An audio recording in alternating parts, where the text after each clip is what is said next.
Hi friends, வாங்க இன்றைக்கி தக்காளி சட்னி எப்படி அரைக்கிறதுன்னு பார்க்கலாம். 2 தக்காளி, 10 வெங்காயம், 3 பச்சை மிளகா, ஒரு 1.5 ஸ்பூன் எண்ணெய் ஊற்றிக்கோங்க. எண்ணெய் நல்லா காஞ்சதும்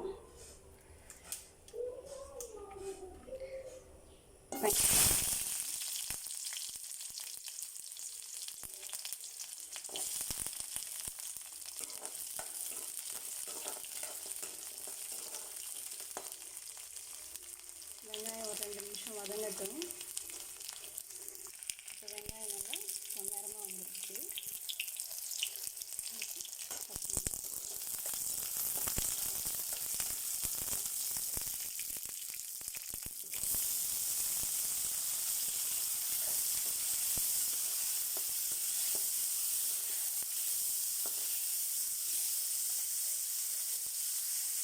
தேவையான அளவு உப்பு சேர்த்துக்கணும்.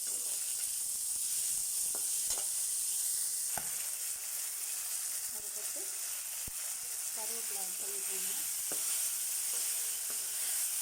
நல்லா வதங்கிட்டு கேஸை ஆஃப் பண்ணிடுங்க. அப்படியே மிக்ஸி ஜாருக்கு மாற்றிட்டு நல்லா ஆறினோன்னு அரைச்சி எடுத்துக்கலாம். இப்போ அரைச்சி எடுத்துக்கிட்டாச்சு. இதை அப்படியே ஒரு பவுலுக்கு மாற்ற வேண்டியதுதான். இப்போது தக்காளி சட்னி ரெடி ஆயிடுச்சு. இதுக்கு தாளிப்பு கொடுக்கறதுனால கொடுக்கலாம். பட் நான் இன்றைக்கி தாளிக்கலை. என் பையனுக்கு தாளித்தா பிடிக்காது.